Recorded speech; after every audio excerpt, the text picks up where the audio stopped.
So, you guys able to hear me? Yeah. Yes. And able to see my screen? Yeah, we can see that. Okay.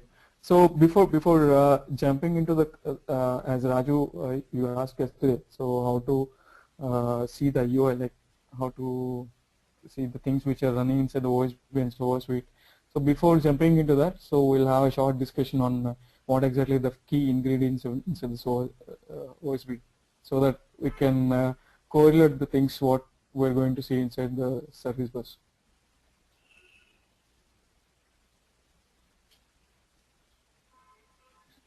And so these are the things which we are going to do, like key things inside the service bus. So coming from the bottom, so the adaptive messaging, the security part, and the service virtualization, the service management, and the configuration framework. So these are the things we have a capability to do inside the OSP. So we'll see like what exactly these mean. So coming to the adaptive messaging. So in a nutshell, like you can get a request to the OSB from in any format, and you can send back to, so you can talk to the service in any format. So basically you can say it can handle any to any protocol. So whatever the protocol it is, so it can handle, the OSB can handle. And even the payload, so payload is nothing but your request and response data. So data is called as a payload in the OSP and so service terminologies. Okay, so the payload can be anything. So it can be from a SOAP request or a HTTP request or a response back in SOAP or HTTP. So the EJB request and response. So all these kind of things are supported inside the OSP. And so multiple communication paradigms. So the request and response, and the synchronous and asynchronous, in a short terminology. So the synchronous is where you get a response back immediately, and asynchronous one is so where you get a response after some time. So it can be after 1 hour, after 2 hours, or 1 day or 2 days. So all these services are called asynchronous services. So and one to many. So you send a response and you will get you send a request and you will get a multiple responses for a single request, and many to one. So you send a multiple request and you get a single response. And the publish and subscribe. So you can publish an particular event, and you can even subscribe to that, to any other events which are published by other services, and you can use mix and match of all these combinations. So this is the adaptive messaging what we have inside the OSP, and we have adapters. So some of the adapters which comes along the package with OSB installation. So these are like AQ, JMS database, and Oracle EBS. So with these adapters, you can easily make use of this and configure your services to talk to these native systems. So you can talk to the database by configuring the database adapter, and you can make use of that. And so we have a wide range of adapters, so around 300 plus adapters, which you can get it separately. So like some of these are like SAP, PeopleSoft, Siebel, and JDOS. So these are kind of a third-party adapters which you can install it and you can configure and make use of this. So basically you can pull and push the data from using these adapters from your OSB. Ramu, what is AQ means? It's advanced queuing.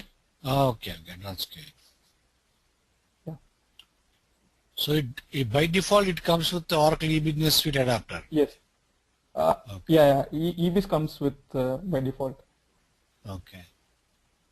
Yeah. And So other adapters, you need to get it on a license base. separate You need to license. purchase a license and yeah. Right now the SOA, right now they're talking about latest version is 12C. So In OSB SOA, you're also talking latest about? is 12C? 12C is not yet released, right? So it is still running on 11.117. But when we go Yeah, so to that's a future roadmap of releasing 12C. oh, is it? Okay. Yeah, so it takes a little more time Okay. because like the .7 version has been released a couple of months back. So Okay. we can expect 11.1.17? yes. Okay. And the other thing is the OSB part. So there are not much changes in this dot releases. So there might be some major change with 12C. Okay. So if you because like the OSB is kind of a stable in the features and all. So they are not touching these features, and they are just doing a very minor delta changes to the version release. Okay. So yeah, this is the part of adapters. So basically this comes as part of the SOA suite as well. So when you have a SOA suite, so when there you will get the same set of adapters. So next one is security.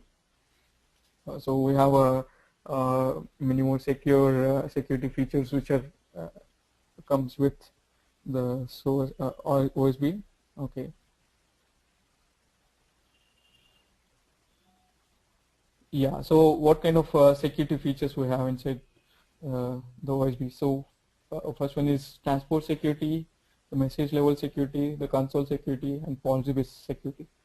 So transport security, so how the data can be transferred from the OSP to other systems or other clients.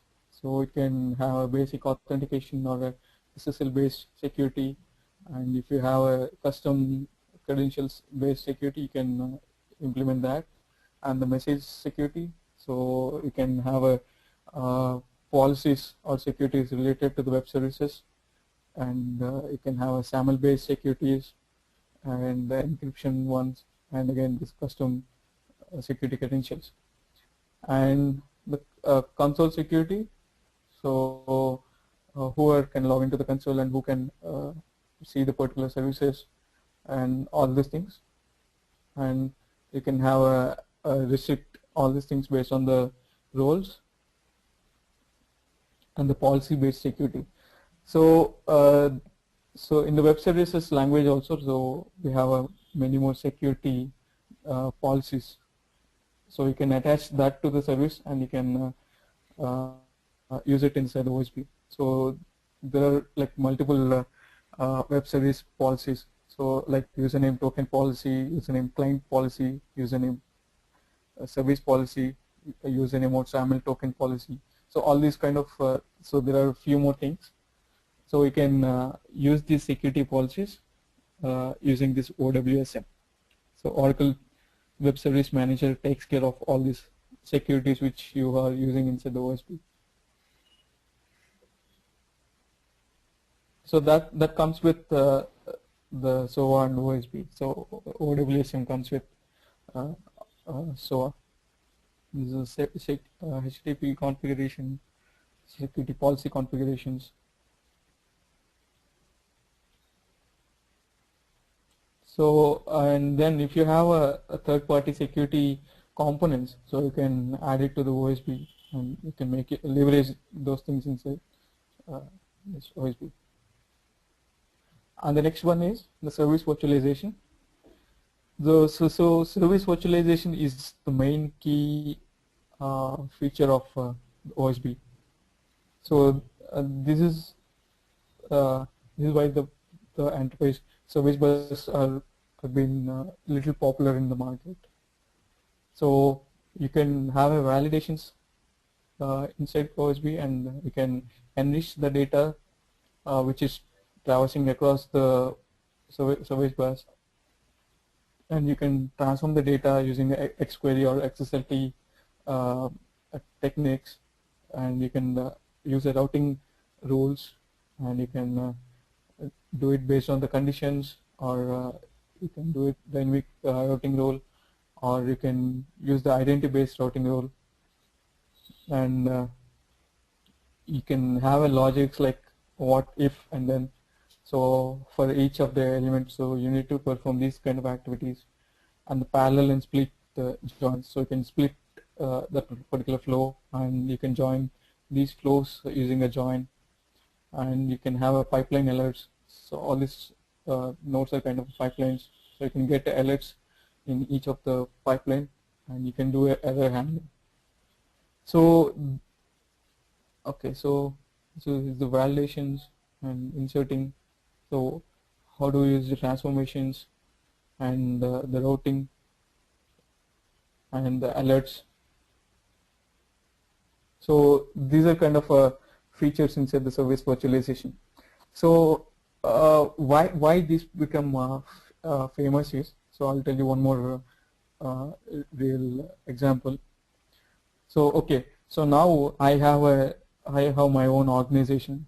So kind of imagine I have a weather report, a weather forecasting service. Okay, so now I have a weather forecasting service. I have implemented this service, and I have deployed, and I created a proxy service of this service, and then I have deployed that proxy inside the OSB. And now that proxy service helps me to handle this the real web service of weather forecast. So using these proxy services, I can choose based on the identity. So for example, I'm exposing this service, and I'm charging like 5,000 web service calls per day for this much cost, for $20 or $30, or 1,000 web service calls for $30. And I have premium member, and who pays like $50 for this 1,000 web service calls. So in this case, so I can identify who is the normal customer and who is the premium customer. So based on this identity, so I can route this thing accordingly. So I can make my premium customer to get the data within no time, and whereas I can pass the data to the normal customer within some time. And even the routing, so you can route it to the particular server where it processes the request very fast for the premium customer, and whereas for a normal customer you can route it to the server which is busy, and you can where the normal customer can wait for some time. So all these kind of things I can implement inside the OSB. So this is the use case and one of the scenario like why the OSB became a little popular rather than the SOA, like why people are going for, why the customers are going for OSB rather than SOA. So here you can do a proxying of the services, and you can handle based on the need and necessity.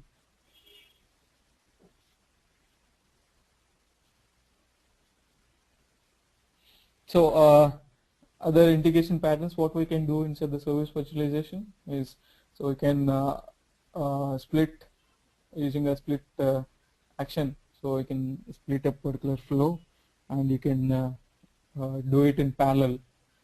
So parallel, obviously, it will doubles the speed of execution, and you can do the particular activities inside the flows, and you can segregate the responses back from these flows using the join, and you can pass it to next activities. or a next service or a service call.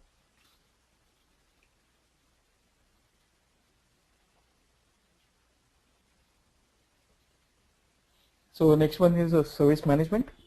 So inside the service management, you can see you can have a monitoring of these services, and you can have a SLA alerts, and you can see the reporting part of the services.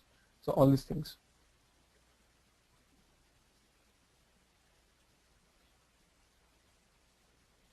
Okay. So what do we have inside the monitoring and in the service management? So you can configure all these settings as part of the proxy servicing. So you can see the monitoring part when you're configuring the proxy servicing. So whether you want alerts or which particular alerts you want, and so what kind of pipeline alerts you want, and whether you want to show these kind of things inside the reporting, and how to check the logs for this monitoring, and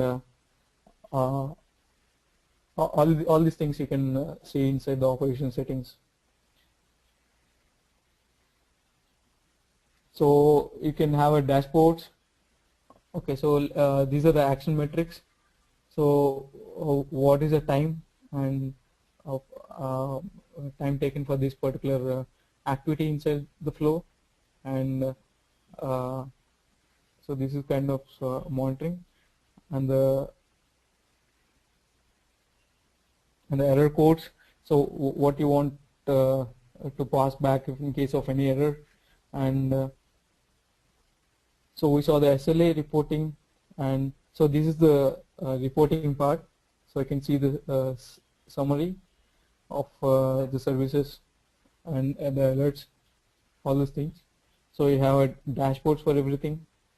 So you can see the list of alerts in this particular picture. So all these things we can see inside the OSB. And you can integrate with the enterprise manager. So if you integrate with the enterprise manager, so you can see everything, the SOA and the OSB related things in the same place. So some customers have the OSB and SOA suite as well. So they will make use of this enterprise manager so that they can see both the OSB and service like the SOA suite related activities in the same page. Okay, so other example I got it from this particular service virtualization is, so some customers what they do is, so they will create a service, they will deploy inside the SOA suite, and they will create a proxy service for the service which they created in the SOA suite, and deploy that proxy service inside this OSB. So what happens in this case is, so their proxy service, so they will play with the proxy services, and they will keep the main service intact. So they will not change the main service. So instead of that, they will change everything inside the OSB layer itself. So that OSB layer will be exposed to the clients, and so those proxy services which are running inside the OSB layer, that will be exposed to the clients, and so based on that particular features, so they're going to use this OSB. So they are not going to expose directly the services which are running inside the SOA suite, because the OSB is having a high performance compared to the SOA suite, and it's a lightweight, and the transactional part is very high. So it will be used for high transaction based service exchanges.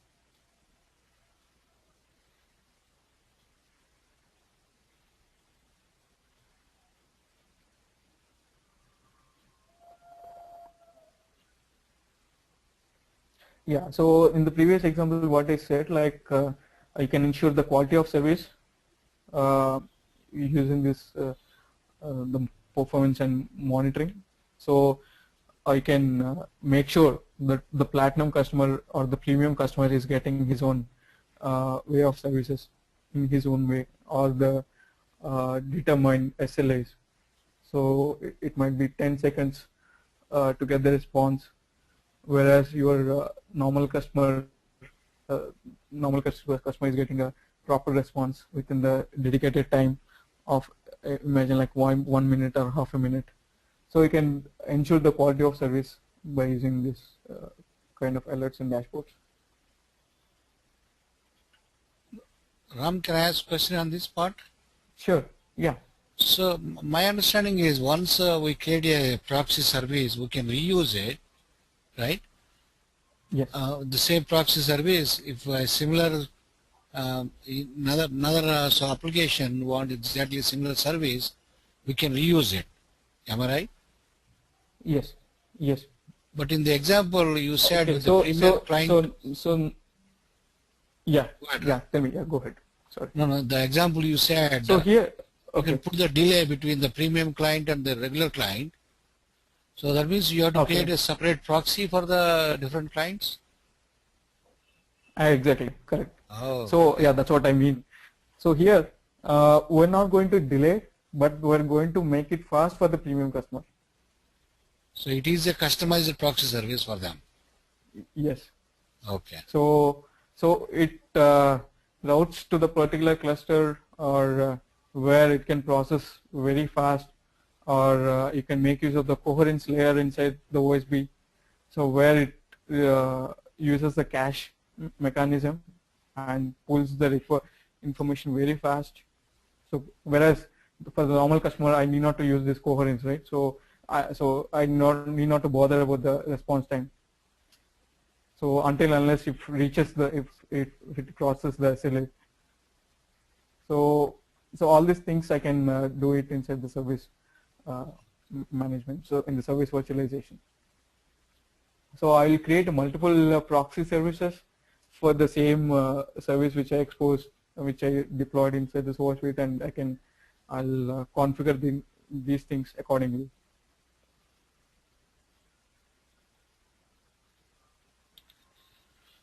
So you mentioned about the coherence. That's where you need that huge RAM. No. Here the coherence. Okay. So whereas the Fusion apps, it's all different. So but now here, the coherence is other kind of product which has a combination with Oracle and coherence. Sorry, OSB and coherence. So if you use this coherence, so it takes care of that using the cache mechanism and all these things. Okay. So what happens is, so it stores the data inside the memory, and it will not really hits if the same request comes again. It will not request the server, so it gets from the memory itself.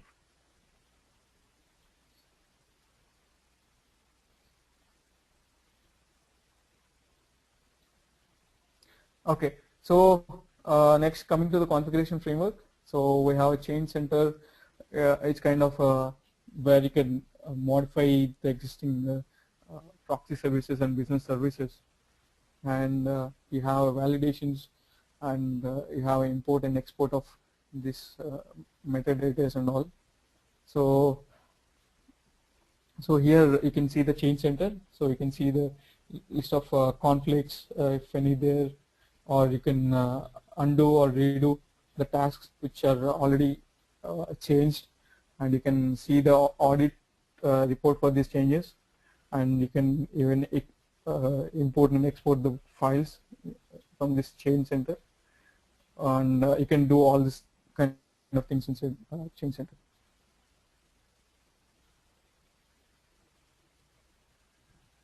And this import export, yeah. What is that we do? That is the OERs? Okay, so OER is Oracle Enterprise Repository, and OSR is Service Registry. So Enterprise Repository maintains all the what you call the services which are there inside the enterprise. So it's kind of the placeholder where you can keep all the services. Okay. And the service registry, so where you kind of register all the services inside in an organization. So using this OER, so you can quickly browse through the services which are there. So if required, so you can reuse these kind of services from picking up from the OER. So it basically has the service description and what is the input and output parameters of this service and what exactly the service does. All the descriptions you can maintain inside the OER.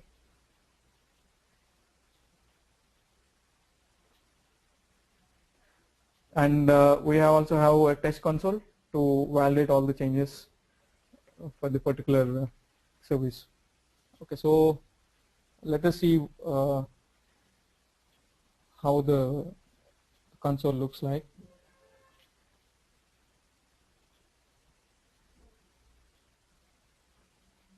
Just give me a moment.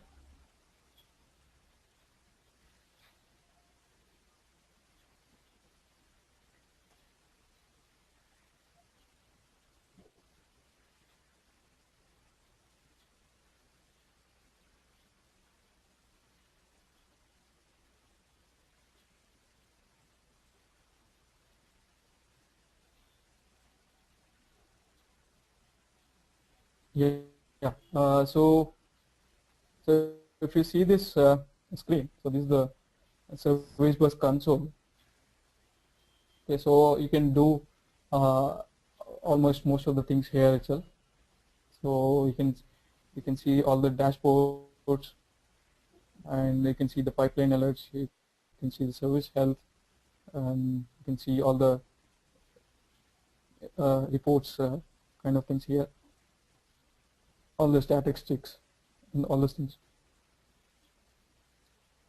And this is the change center which I just showed you, and so here you can see all the messages, like how many things are passed and failed, or so what is the server status, and what kind of managed servers I have, and what is uptime, and from when it is running, and all those things I can see inside this. And the messages and error messages, alerts, so all those things. So if you see this, the reporting, you have the reports.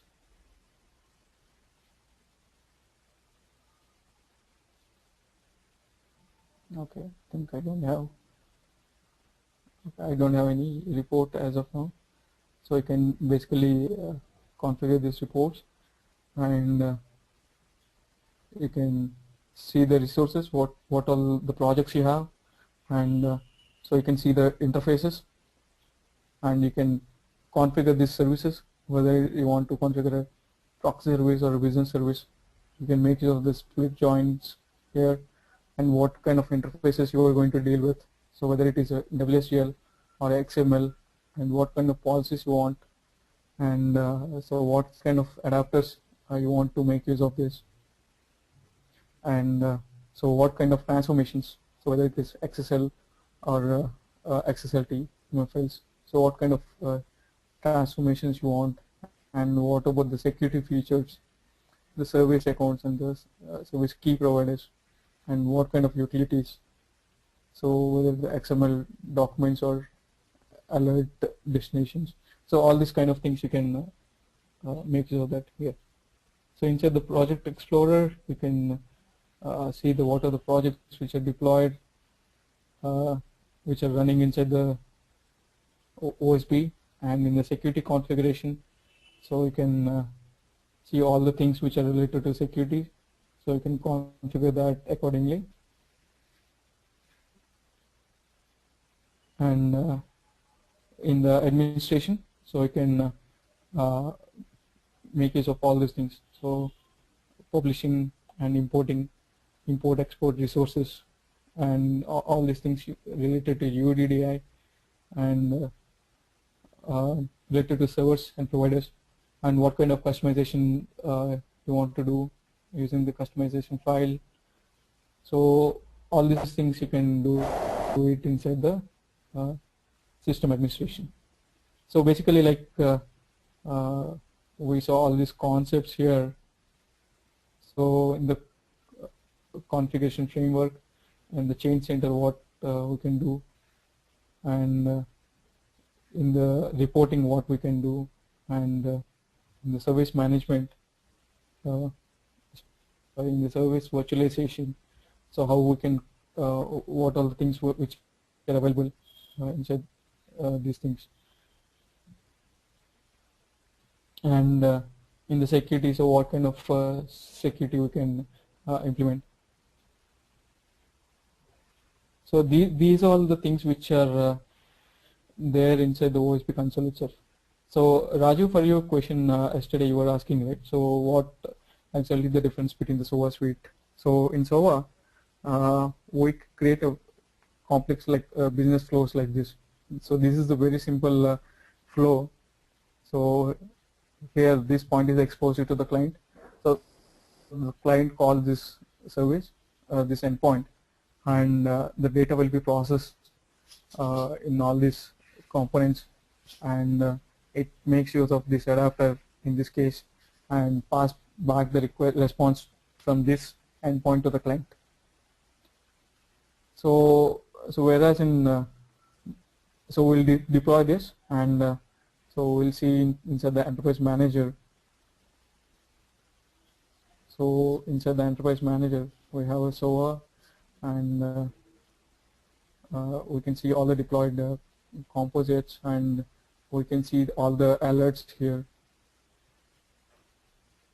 So alerts in the sense like how much time the instance took to complete, and so what are the configurations, so how to test the particular instance, and so how many instances are being failed, and all these things we can see inside the enterprise manager.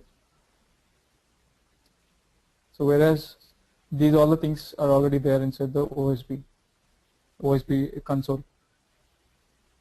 So from the console itself, you can create the proxy and business services. So Ram, in the example you are showing to us, basically they use the mediators to do all the business logic and then send the output to the endpoint. So aside here, application. This one, yeah. So here I use yes, I use the mediator components here, and the blue ones are the BPEL components. Okay. Okay, so in the BPEL components, like we have a much more flow inside this.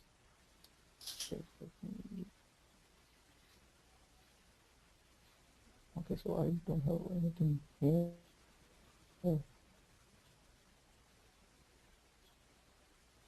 Okay, so basically we can have a complex flow inside this. So again, the BPEL process executes the particular flow and pass the response back to the other component, which is calling this one, and it either pass again to the respective component or pass it back to the caller.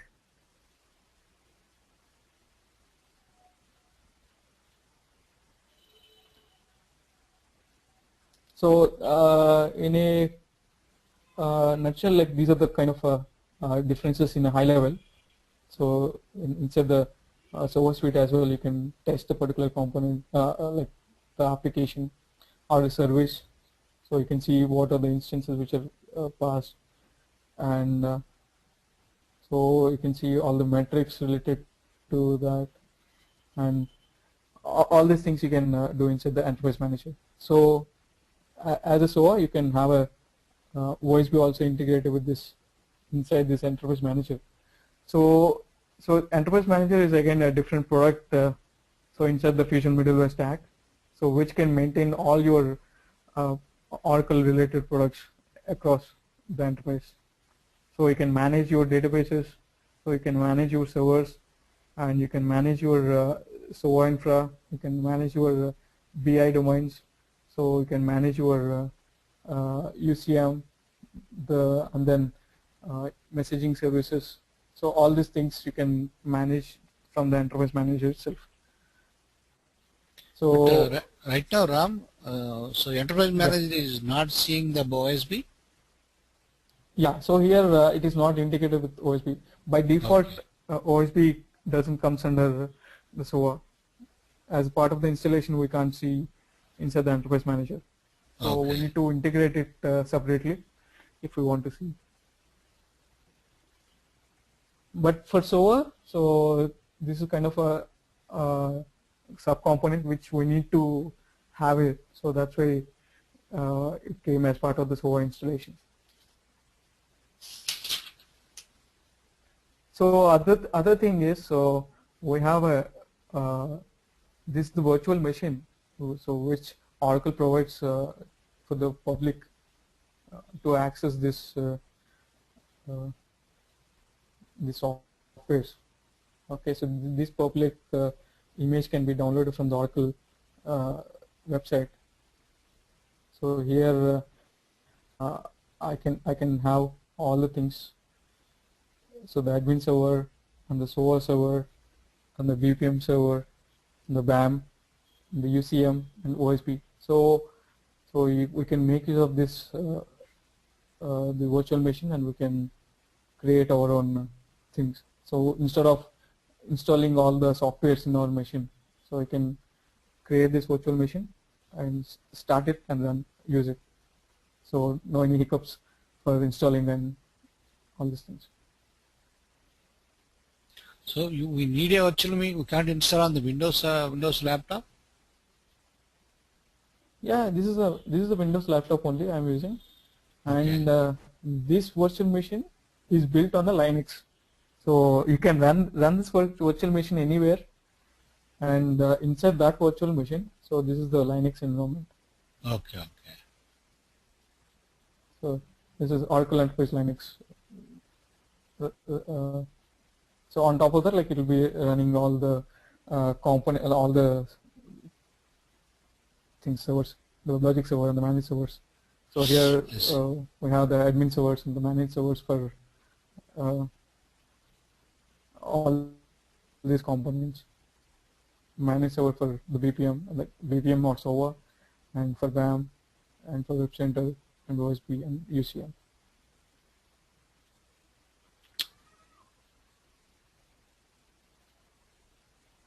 So we can make use of that, and we can try the things out. Okay. Okay, and so we'll see like what all the things in detail inside the proxy service and the business service in the next sessions. So any queries till now? And we're going to use this service bus console extensively for our OSB.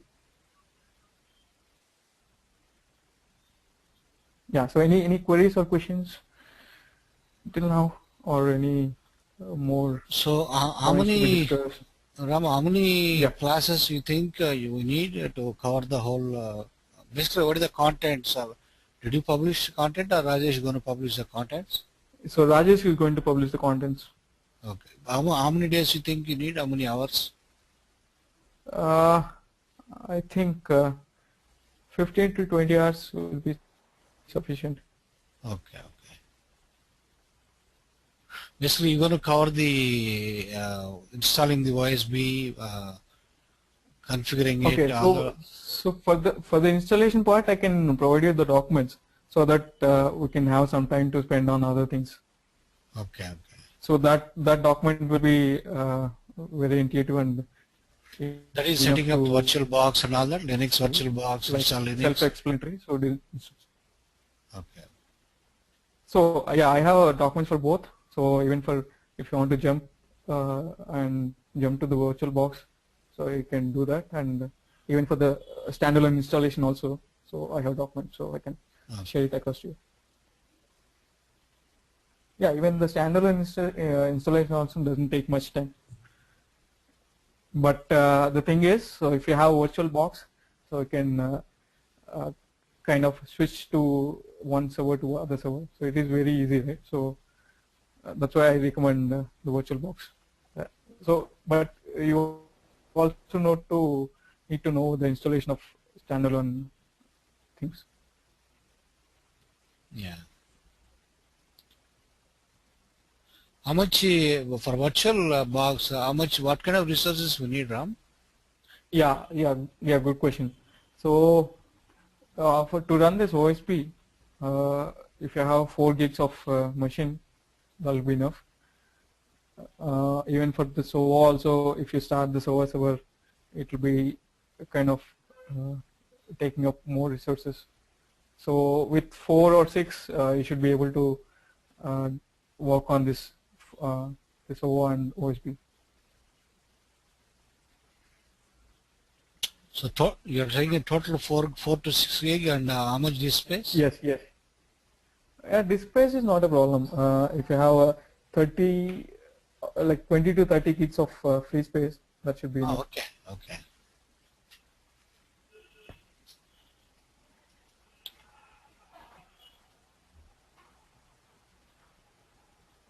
So you can see this. Hello? Yeah. So Yeah. in the installation documentation, are you going to give only for OSB or like even the SOA also, like, because you mentioned it like in the enterprise manager, like it doesn't come the direct integration. Yeah. So Correct. So otherwise, like, how do we see it, like in case even if you have developed any web service, so if we submit it, like, and if there is nothing, how do we see the console and all of it? Okay. So this console will be so you can get as part of the installation.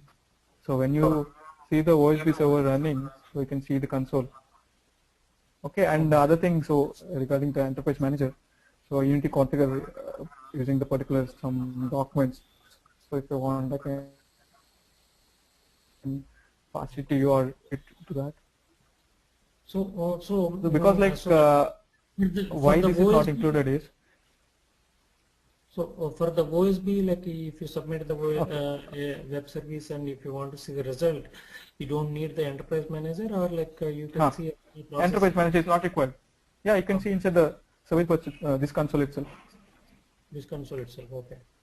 Yeah, so because you can see all the monitoring part, dashboards, and you can see the test results, and you can see the alerts, and rarely people go for enterprise manager.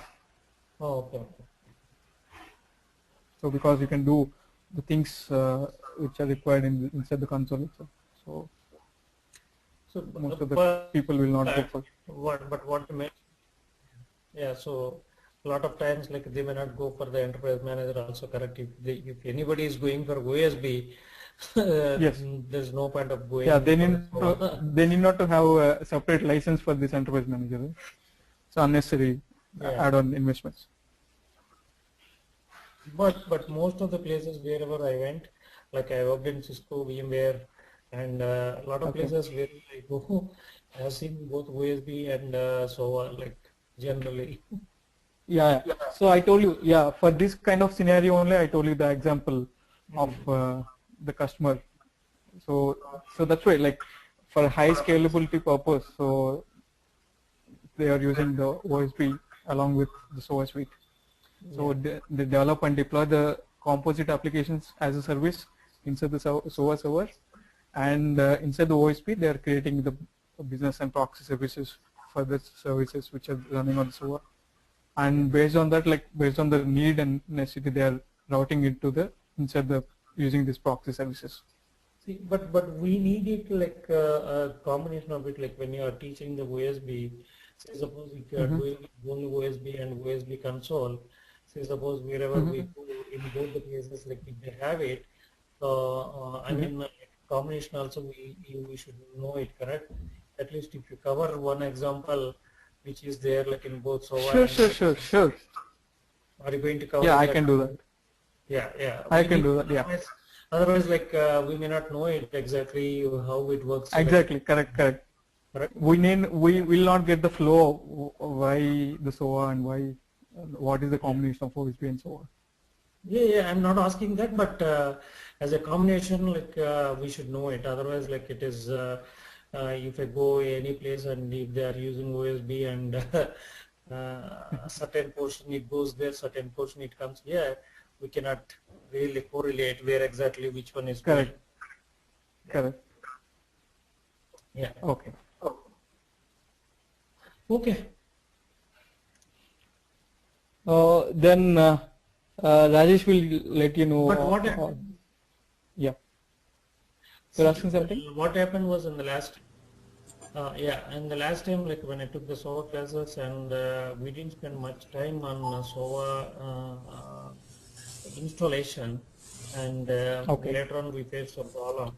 Yeah, so we wanted, like, see, for practicing it before, if you don't spend enough time installation, at least then later on practicing will be difficult.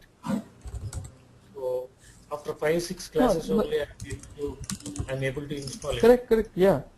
Okay. So so that is the reason. So It is you better. learn the installation in the parallel way. So that's what I'm saying.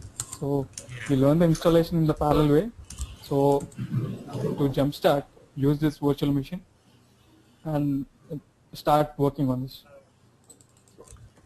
At least one of it, say either the virtual machine one or the regular one, we need That's to what, like, install it no, upfront. no. Otherwise, if Correct, correct. giving You- access to servers, like, that is fine. If not, it will be difficult. Like, say suppose if we did not concentrate on installing it, later on what happens is, like, it is after 5-6 classes, then everything, if I have to go and practice it, it doesn't, it is, that's what, like, I faced it is still, when I took the SOA classes. So Okay. it's better, like, Yeah. get the second class for installation. Then No, that's what, like, in order to avoid all these hiccups, so that's what I'm asking you to use this virtual box. So here you will not face any kind of issues at all. So in the parallel track, so you start. virtual box means, like, what does virtual box means? So yeah, virtual box is nothing but a machine. So where it has the servers and all the softwares. I mean, not as like the SNMs. Is it? Sorry, I is didn't it get in our system? Is it in our system or like in the? That's what, like, you can install on your personal machines, any Okay. desktop or laptop. So you will tell us, like, how to install the virtual virtual machine one, correct? Yeah, Okay. yeah. Yeah. That's what, like, Okay. you learn both of the ways. So using the virtual machine and even the standalone.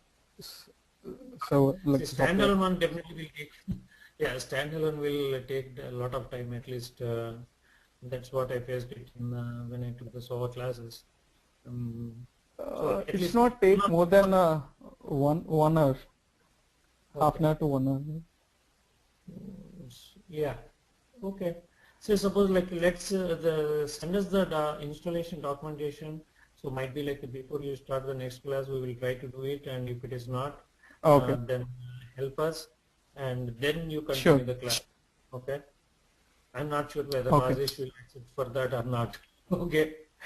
No, because, like, these things will eat up the time, right? So that is the reason we Eat will up the not time, take up. Eat up the time. See, if you, I mean, I don't want to spend like much time on it, because if you don't spend it, like, later on, everything, whatever you say, we will see it and we don't practice it. Maybe next time we will ask the same question again and again.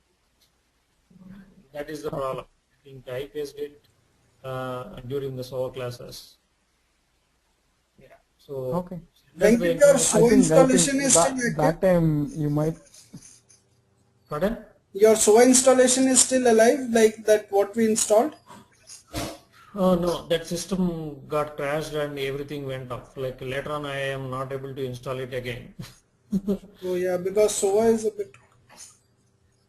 Yeah, maybe we'll this time provide you with the virtual virtual machine which Ram is giving. He will give us the documentation. I'll share it with you, and we'll just help you install it. Yeah, yes, yeah. So the next class, like, after we install the machine, then only, like, I wanted to start. I'm not sure whether when will be the next class. Send us the documentation.